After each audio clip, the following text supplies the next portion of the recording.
test ang gipahigayon sa kapulisan sa Police Regional Office 7.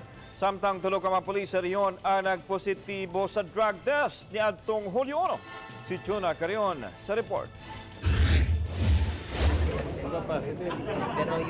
Naguna sa pagpaubos sa drug test ang bagong milingkod nga Regional Director sa PRO7 nga si Chief Superintendent Noli Talinio. Ikaduha ng higayon nga gipahiga ng drug test human milingkod si Presidente Rodrigo Duterte o PNP Chief Ronald Bato de la Rosa. Tipik sa internal cleansing nga gustong ipatuman sa kapulisan kung masutang magpositibo pagkatangtang sa serbisyo ang mahiaguman sa adik nga pulis.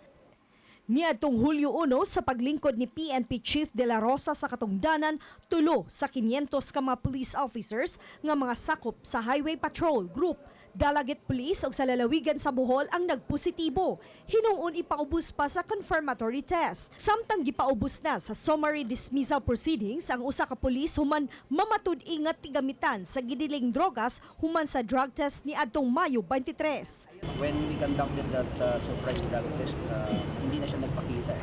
So probably guilty na siya. At the same time, nag-awol na siya at previously may awol case siya. Tinguha sa PRO7 nga mga drug test ang 7,723 ka mga uniform o non-uniform personnel sa Region 7 sudning semanaha. Chona Carion, Balitang Bisdak